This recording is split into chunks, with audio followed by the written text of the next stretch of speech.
O calor do verão paulistano castigava as janelas do Fórum João Mendes Júnior, no coração da cidade.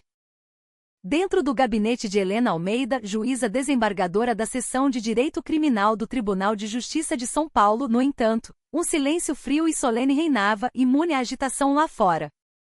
Sobre sua mesa de mogno, pilhas de processos aguardavam seu escrutínio, cada capa de papelão contendo o destino de uma vida. O aroma de café recém-passado se misturava ao cheiro pesado e característico dos antigos livros de direito, preenchendo o ar com um senso de gravidade. Helena virava as páginas com o mesmo cuidado reverente com que segurava o malhete no tribunal. Cada frase, cada vírgula, podia ser a linha que separava a liberdade da reclusão, e ela tratava cada palavra com um peso quase físico, como se fossem parte de sua própria carne. Nesse momento, sua assessora entrou discretamente na sala, depositando uma pilha de correspondência sobre a mesa. A maioria era composta por ofícios e publicações jurídicas. O olhar de Helena passava por eles com uma eficiência treinada, até que seus dedos pararam sobre um envelope rosa claro. Em letras douradas e caligráficas lia-se: "Você está convidada para o reencontro da 27ª turma do Colégio Santa Cecília. 30 anos. Um número que ela pensava ter enterrado nas profundezas de sua memória, agora emergia para pressionar seu peito com uma força inesperada. A ponta de seus dedos tremeu sutilmente ao abrir o envelope. Dentro, um convite de design luxuoso trazia os nomes da comissão organizadora. E ali, entre eles, ela finalmente encontrou o nome que seu subconsciente já antecipava com pavor. Patrícia Sampaio. Um nome impossível de esquecer. O nome que havia atingido sua adolescência com as cores escuras da humilhação. Num instante, o cenário de 30 anos atrás desdobrou-se diante de seus olhos como um panorama vívido e doloroso. A imagem de um barraco com goteiras num canto esquecido da periferia. A voz embriagada e violenta de seu pai, um homem que se perderá no álcool. O som fraco da tosse de sua mãe doente, um eco constante de sua fragilidade. A pobreza extrema era como uma corrente que envolvia o corpo da jovem Helena, um grilhão que aprendia a cada passo. Todas as manhãs, ao amarrar os cadarços de seu tênis surrado, com o calcanhar já gasto, ela sentia como se estivesse amarrando aos pés o peso do mundo inteiro. A escola era outro campo de batalha. Especialmente para o grupo liderado por Patrícia Sampaio, Helena era a presa mais fácil. "Nossa, Helena! Você veio com a mesma blusa de ontem de novo?" A voz de Patrícia era sempre carregada de um desprezo adocicado. "Bem, imagino que você nem tenha tempo de lavar roupa, não é? Sabe que de você vem um cheiro estranho?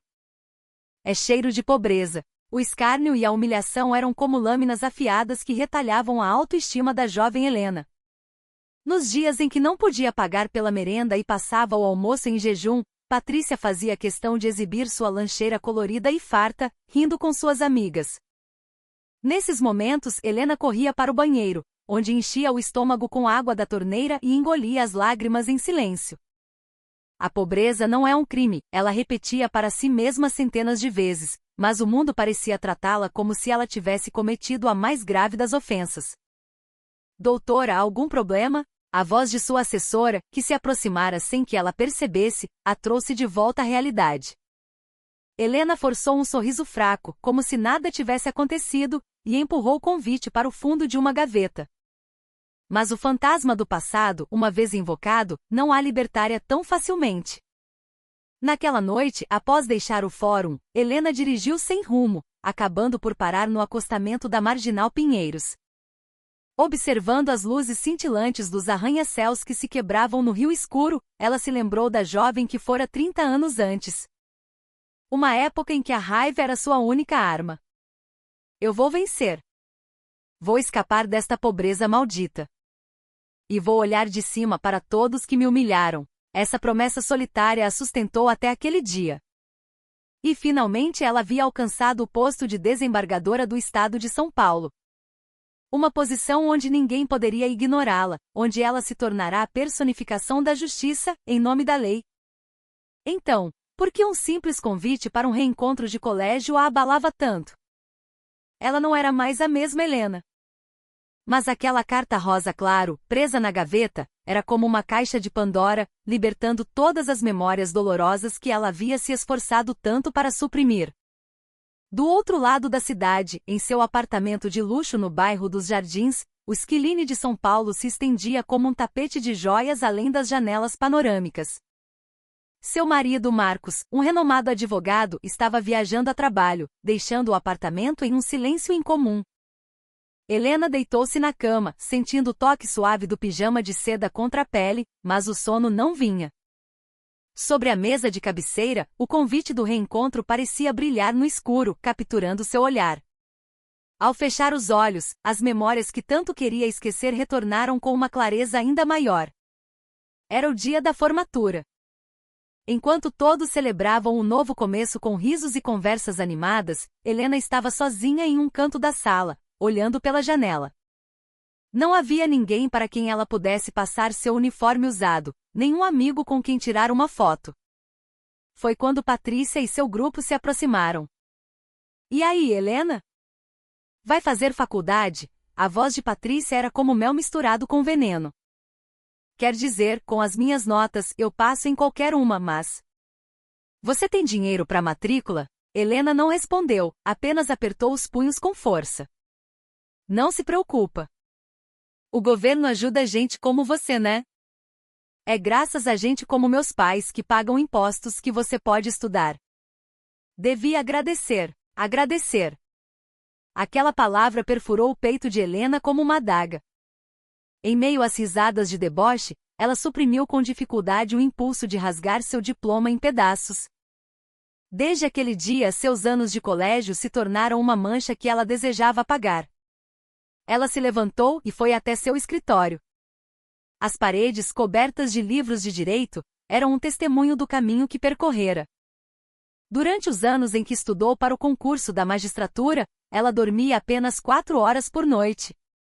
No quarto apertado e úmido de uma pensão, sobrevivendo à base de macarrão instantâneo, ela nunca pensou em desistir. Não podia desistir. Porque não havia para onde voltar. Para ela, o sucesso não era uma escolha, era uma questão de sobrevivência. Helena pegou uma foto antiga que guardava com carinho em uma das prateleiras. Era do dia de sua posse como juíza.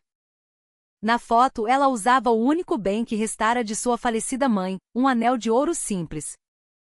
O olhar da jovem Helena na fotografia continha uma mistura de determinação e medo do mundo. Aquele olhar parecia agora questioná-la. Você realmente se tornou forte? Consegue enfrentá-los com dignidade agora? Ir ao reencontro significava encarar seu eu do passado pela primeira vez em 30 anos. Um desejo súbito de aparecer como a bem-sucedida desembargadora Helena Almeida e esfregar seu sucesso na cara deles borbulhou dentro dela. Mas ao mesmo tempo, o medo de ser novamente alvo de seus olhares de desprezo a paralisava. Será que eles haviam mudado? Ou ainda julgavam as pessoas por suas roupas caras e origens privilegiadas? Helena suspirou profundamente. Talvez isso não fosse sobre vingança contra eles, mas um teste para si mesma.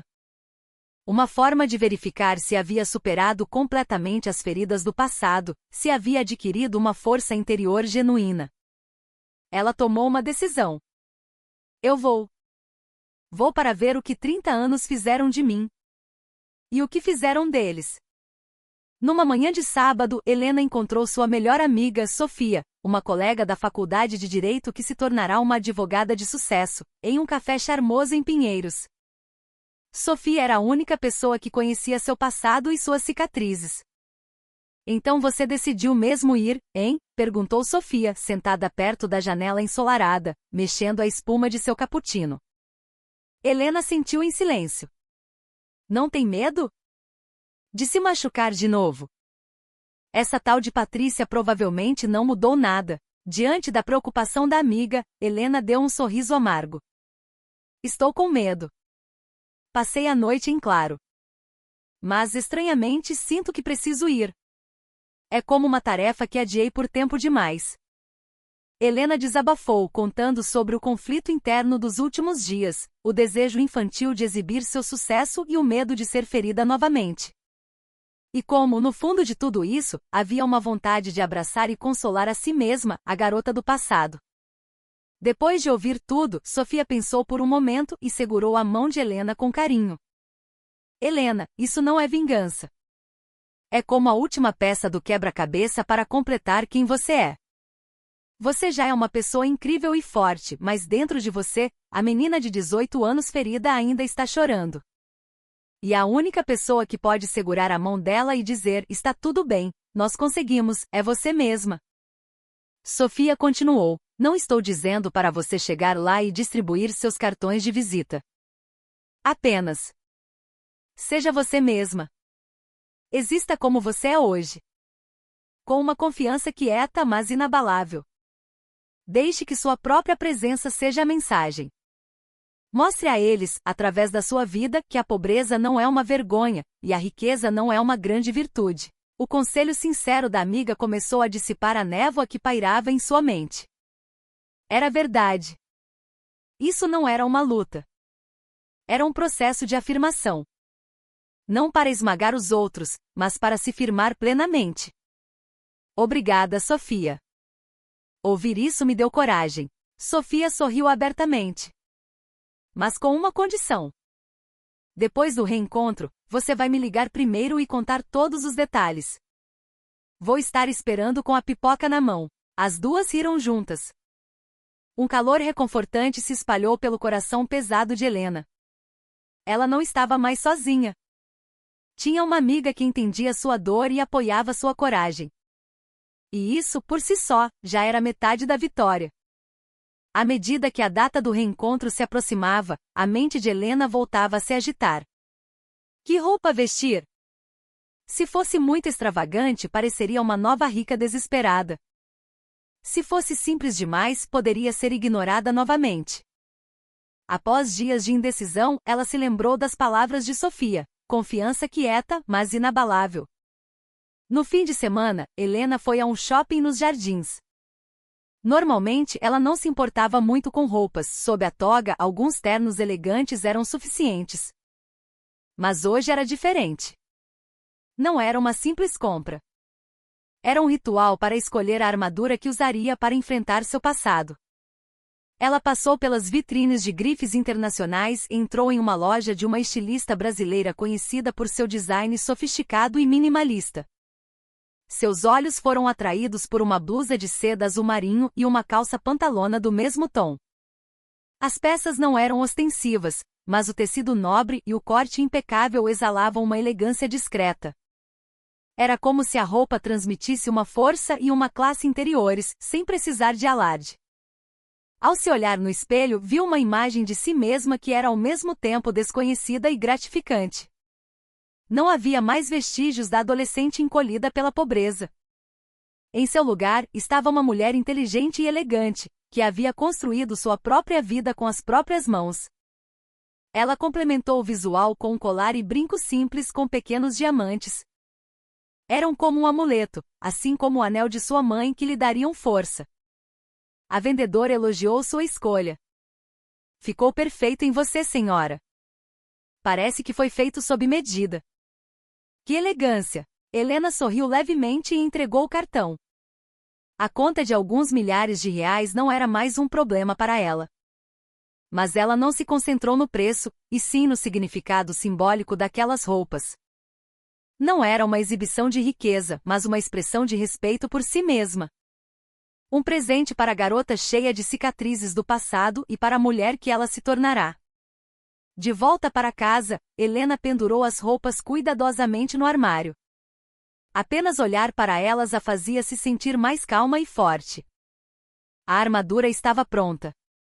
Agora só faltava a coragem para marchar para o campo de batalha. Olhando pela janela, ela respirou fundo. Após um longo inverno de 30 anos, ela havia se tornado forte o suficiente. Nenhuma flecha poderia mais perfurar seu coração.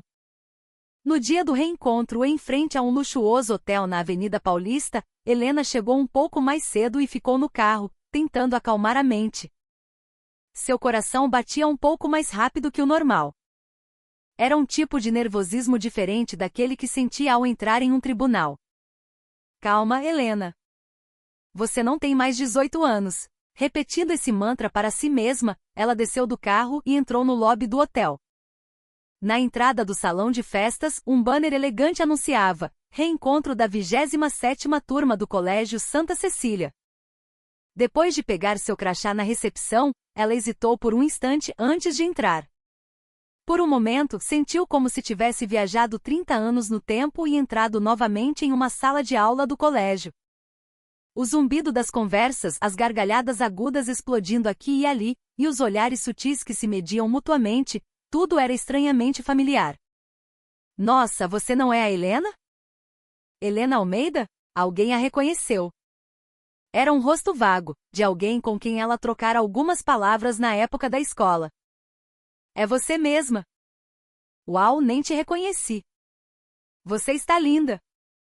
O que anda fazendo? Antes que ela pudesse terminar a pergunta, outras pessoas se aproximaram, fazendo o mesmo tipo de perguntas.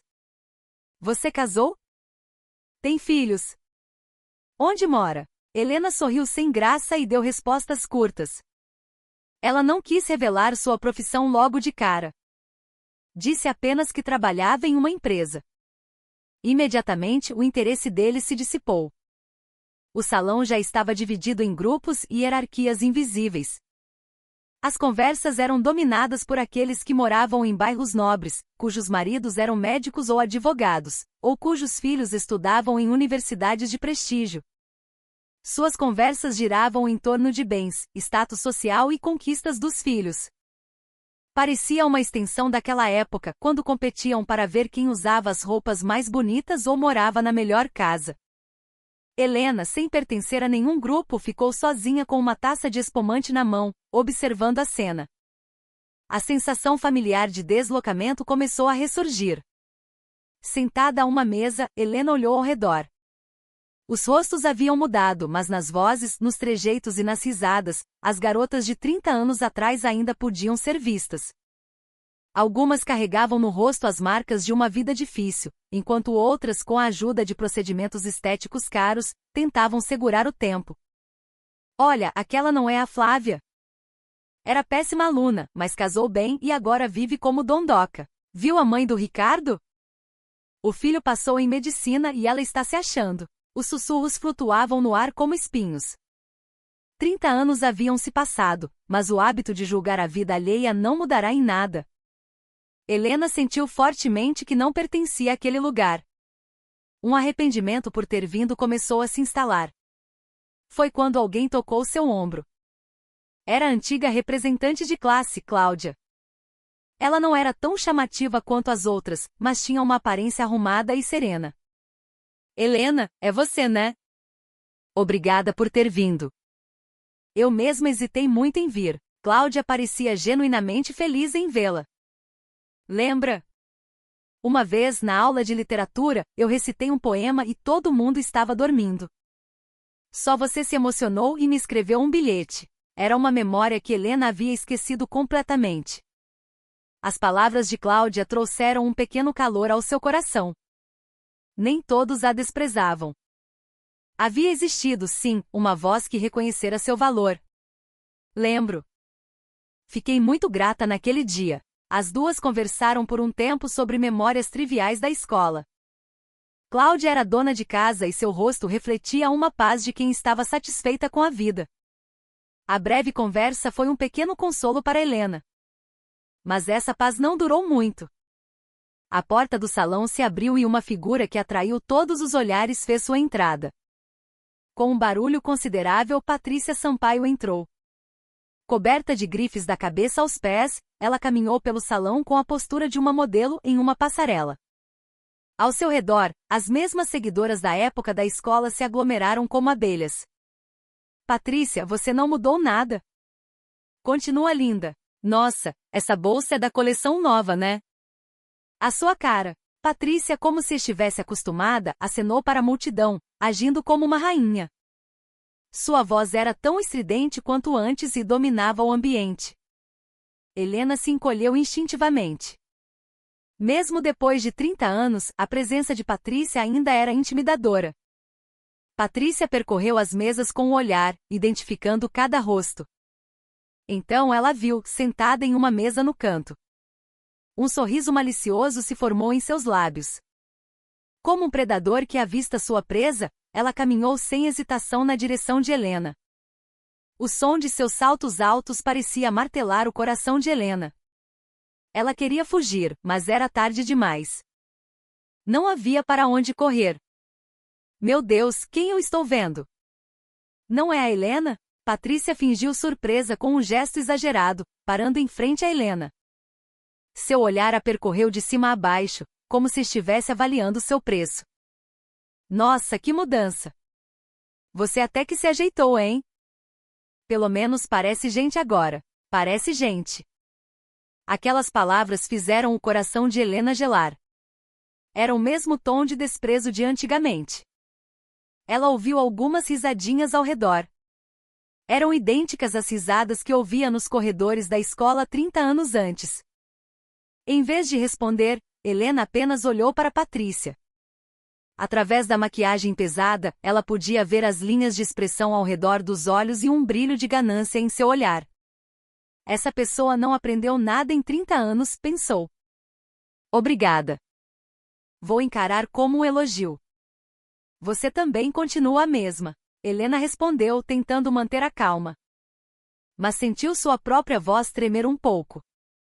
Patrícia, insatisfeita com a reação serena de Helena, franziu a testa abertamente. A mesma? Acha que sou igual a você? Eu me casei bem, moro no Morumbi e tenho uma vida de rainha. E você? O que faz da vida? Ainda não está morando naquele muquifo, está? Muquifo. A palavra novamente feriu o peito de Helena. A crueldade de Patrícia em desenterrar um passado que ela queria esquecer apenas para machucá-la era nauseante. Mas Helena não demonstrou suas emoções. Ficar com raiva agora seria cair em sua armadilha. Não, hoje moro em um lugar bom. Obrigada por se preocupar. A resposta calma de Helena pareceu inflar ainda mais o ego de Patrícia, como se Helena estivesse se rendendo. Ela puxou uma cadeira e sentou-se ao lado de Helena, de forma ostensiva. Era o sinal sinistro de que o ataque principal estava prestes a começar. O jantar começou e a atmosfera do reencontro ficou mais animada. Mas ao redor da mesa de Helena, o ar estava gélido. Patrícia deliberadamente conduziu todas as conversas para se gabar de sua riqueza e de seu marido. Meu marido foi promovido a promotor titular, sabiam? Ele é tão ocupado. Hoje mesmo está atrasado por causa de um caso importante. As pessoas que mandam neste país, todas dependem do meu marido. Ela balançava a taça de vinho, arrogante. As amigas ao redor respondiam com um coro de uau, que incrível, que máximo, cheias de inveja. Patrícia saboreava a reação e olhava de soslaio para Helena. Helena, o que você disse que faz mesmo? Acho que não respondeu antes. É algum trabalho vergonhoso? Mais uma vez a flecha foi apontada para Helena. Todos os olhares se voltaram para ela. Helena pousou o garfo e encarou Patrícia diretamente. Trabalho em uma pequena empresa. Ah, é? Bom, imagino que uma pessoa batalhadora como você consiga se virar em qualquer lugar, né? Olha, se um dia você tiver algum problema com a justiça, pode me ligar. Falo com meu marido e ele dá um jeito. Ter uma amiga casada com um promotor é uma segurança, não é, gente? Patrícia ignorou Helena abertamente, buscando a aprovação das outras. Para ela, Helena ainda era a mesma figura pobre e impotente, uma ferramenta para confirmar sua própria superioridade. Ela interpretou o silêncio de Helena como submissão e ficou ainda mais presunçosa. Chegou ao ponto de criticar suas roupas.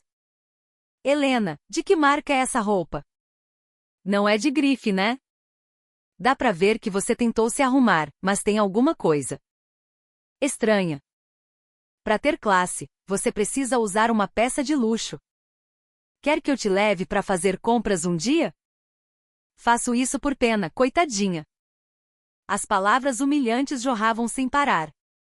Helena cerrou os lábios. A raiva subiu à sua cabeça. Mas ao mesmo tempo sentiu uma calma peculiar. Aquela pessoa que precisava diminuir os outros para se sentir alguém, era, na verdade, a mais digna de pena. Por trás daquela fachada brilhante, quão vazio e inseguro devia ser o seu eu interior. Quando o escárnio de Patrícia atingiu o auge, Helena decidiu que não aguentaria mais. Isso não era apenas por si mesma, mas também por Patrícia e por todos os outros que assistiam àquela cena em silêncio conivente. Helena limpou os lábios com o guardanapo, endireitou a postura e com uma voz baixa, mas firme, começou a falar. Patrícia. Sua voz não continha nenhum tremor. A súbita reviravolta de Helena silenciou a mesa barulhenta. Você tem razão. Na época da escola, eu era muito pobre. Usava a mesma roupa todos os dias, e às vezes, enchia o estômago com água. Eu sentia vergonha disso, queria morrer. Helena admitiu seu passado com serenidade. Patrícia, surpresa com a reação inesperada, pareceu confusa por um momento, mas logo um sorriso de desprezo voltou a seus lábios. E agora? Está se fazendo de coitadinha? Quer a nossa pena? Não. Helena balançou a cabeça com firmeza. Deixe-me terminar. A pobreza era desconfortável e dolorosa, mas não era minha culpa. Não foi um ambiente que eu escolhi. Assim como você não nasceu em uma família rica por mérito ou esforço próprio. Eram apenas nossos pontos de partida que eram diferentes. A voz de Helena se tornava cada vez mais sólida. Todos no salão agora olhavam para as duas. O que realmente importa é o que cada uma de nós fez da vida a partir desses pontos de partida, a pessoa que nos tornamos. Há 30 anos, e ainda hoje, você julga e despreza os outros com base no que eles têm. Mas eu não vivi assim. Eu lutei ferozmente para ser responsável pela minha própria vida e para defender pessoas como eu, que sofrem injustiças. O olhar de Helena estava fixo em Patrícia sem vacilar. Diante daquele olhar, as grifes caras e a atitude arrogante de Patrícia pareceram perder a força, tornando-se patéticas. As coisas que você tem, claro, são impressionantes. Mas elas não te dão o direito de zombar e humilhar os outros. A verdadeira força não vem da riqueza ou do status. Vem da capacidade de manter a dignidade humana em qualquer situação e de respeitar o próximo. Quando Helena terminou de falar, um silêncio pesado caiu sobre a mesa. Ninguém ousou dizer uma palavra. As palavras de Helena não foram dirigidas apenas a Patrícia, mas atravessaram o peito de todos os presentes como uma flecha. O silêncio foi quebrado pela risada estridente de Patrícia. Recuperando-se do choque momentâneo, ela tentou ignorar as palavras de Helena e retomar o controle. Ha ha ha. Helena, você continua tão séria e sem graça. Parecia um discurso de diretor de escola. Se você é tão boa assim, por que não fez sucesso na vida? Diz que trabalha numa empresinha qualquer e fala como se fosse uma grande filósofa. Patrícia descartou as palavras de Helena como uma manifestação de complexo de inferioridade, tentando reafirmar sua superioridade. Ela se virou para as outras com um gesto exagerado. Gente, vocês ouviram? Ela era pobre, mas vivia com muita dignidade. Acho que devíamos aplaudir, não? Mas desta vez, ninguém concordou com ela. Os outros, como se tivessem sido atingidos pelas palavras de Helena, desviavam o olhar, desconfortáveis. Com o clima tenso, Patrícia ficou ainda mais nervosa. Chega desse papo chato. A propósito, meu marido acabou de me avisar que está chegando. Preparem-se para ver como é o melhor promotor do Brasil.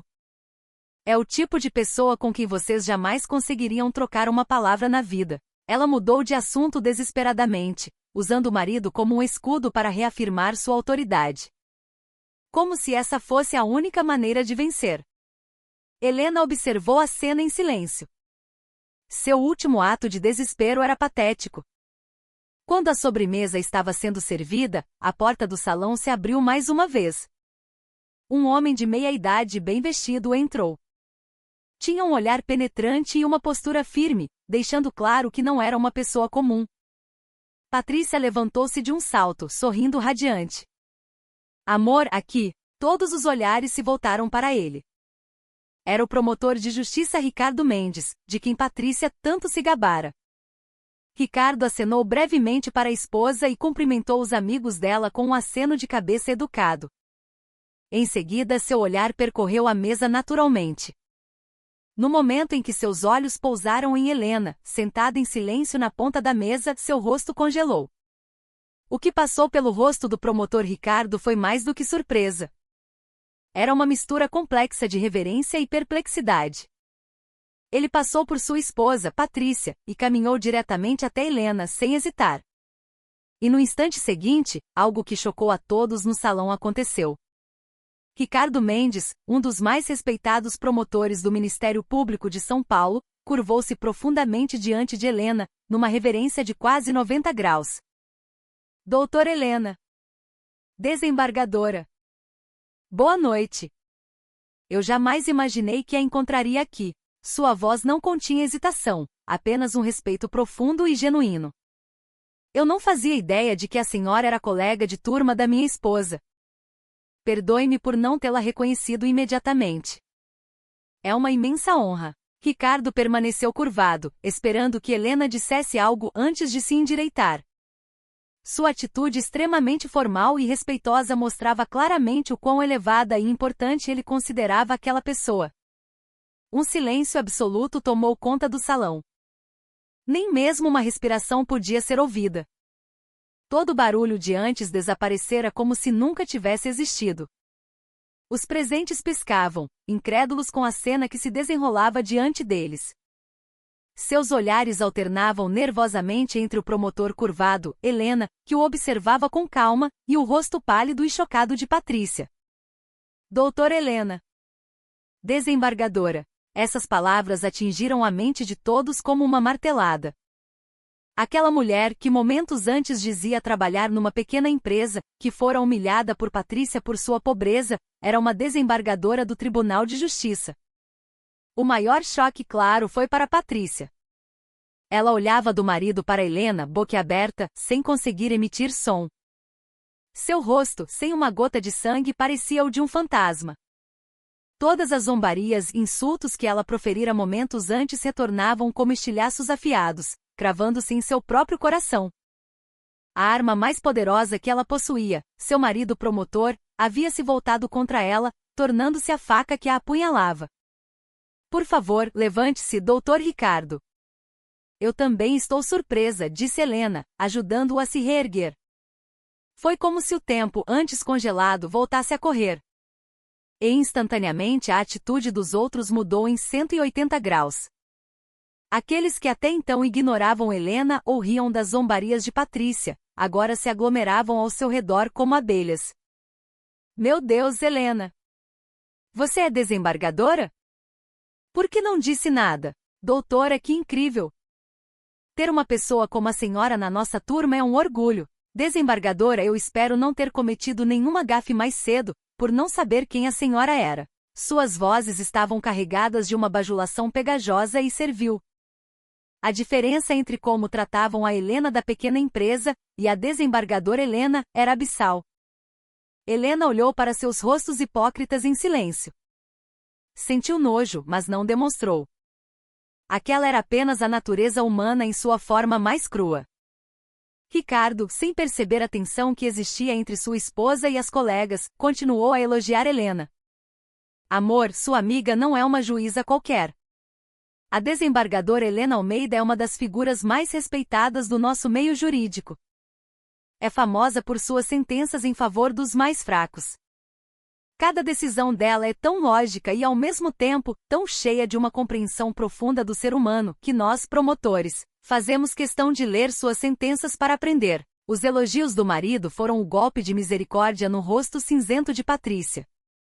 A pessoa que ela tanto desprezou e humilhou era, na verdade, uma figura admirada por seu próprio marido. E isso estava sendo confirmado na frente de todos. Aliás, lembro-me de ter ficado profundamente impressionado com a palestra da senhora em um seminário no STJ. Eu queria muito cumprimentá-la na ocasião, mas a senhora estava cercada por tantas pessoas. As palavras de admiração sincera de Ricardo eram como mais punhais no coração de Patrícia. Ela desejou poder desmaiar ali mesmo. Tudo estava acabado. O castelo de cartas que ela construíra, seu orgulho de ser esposa de promotor, havia desmoronado. Patrícia não tinha mais forças para continuar. Cambaleando, ela se aproximou de Helena. Seus ombros tremiam levemente enquanto olhava para o chão, incapaz de erguer a cabeça. Ri. Helena. Sua voz era um sussurro trêmulo. Eu sinto muito. Eu não sabia que você era desembargadora. Eu cometi um erro terrível. Não era um pedido de desculpa sincero, nascido do arrependimento. Era uma rendição covarde para salvar sua própria imagem e status. Ela ainda pedia desculpas à desembargadora Helena, não à amiga pobre Helena. Helena olhou para a figura destruída de Patrícia. Mais do que uma sensação de vitória, sentiu uma profunda compaixão e amargura. Aquela figura patética era o fim da rainha que um dia a atormentara como se fosse dona do mundo. Patrícia, Helena começou a falar com calma. Sua voz não continha desprezo, nem zombaria, nem arrogância do vencedor. Apenas o peso calmo e sólido da verdade. O motivo pelo qual você deveria pedir desculpas não é porque sou desembargadora. Mesmo que eu não fosse, mesmo que fosse apenas uma funcionária comum, você não deveria ter me tratado daquela maneira. Nem a mim, nem a ninguém. Helena olhou além de Patrícia, para os outros colegas que escutavam atentamente. O valor de uma pessoa não é determinado por sua profissão ou por seus bens. É determinado pelo coração com que ela vive e pela forma como trata os outros. A verdadeira força não está em provar que se está em uma posição superior. Está em não perder a dignidade como ser humano, em nenhuma circunstância. Isso é a verdadeira força. As palavras de Helena soaram como um sino silencioso que ecoou no coração de todos os presentes. Ela havia completado sua vingança, mas de uma forma muito mais elegante e poderosa do que qualquer um poderia esperar. Como se nada tivesse acontecido, Helena voltou ao seu lugar e terminou sua sobremesa. Depois, levantou-se calmamente e se despediu da comissão organizadora. A noite foi ótima. Preciso ir agora. Ricardo se apressou em sua direção. Desembargadora, eu a acompanho. Ele a escoltou com a deferência de quem acompanha um convidado de honra. Sua figura, segurando a porta aberta para Helena sair, era uma cena simbólica que resumia toda a situação. Helena deixou o salão com passos elegantes e silenciosos, sem lançar um único olhar arrogante a ninguém. Depois que ela se foi, um silêncio constrangedor e pesado permaneceu. A figura desolada de Patrícia, abandonada até pelo marido, e os rostos envergonhados dos outros, que tiveram seu snobismo exposto, preenchiam o espaço. O reencontro de 30 anos terminara como uma tragicomédia cruel. No carro, a caminho de casa, Helena sentiu uma leveza na alma. Não era o sentimento de uma vingança satisfatória, mas uma paz libertadora, como se finalmente tivesse se livrado de um fardo pesado que a oprimia há anos. A maior conquista daquela noite não foi a rendição de Patrícia ou a bajulação dos outros. Foi a confirmação de sua própria força interior inabalável. A coragem de controlar sua raiva diante da humilhação e de expressar suas convicções. A dignidade de não se tornar arrogante mesmo depois que sua identidade foi revelada. Essa era a verdadeira força que 30 anos de vida lhe haviam presenteado. Ela percebeu que a verdadeira vitória não está em pisotear os outros para se erguer, mas em abraçar calorosamente o seu eu ferido do passado, em aceitar o seu eu presente como ele é e em tratar os outros sem preconceitos. As luzes da noite de São Paulo, passando pela janela, pareciam excepcionalmente belas. Como um ipê que finalmente floresce em cores vibrantes após uma seca rigorosa, uma flor tardia, mas bela, desabrochava em seu coração. O nome dessa flor era amor próprio. A capacidade de se respeitar e se amar. Com esse sentimento, Helena tinha certeza de que nenhuma provação futura poderia abalá-la. Um sorriso sereno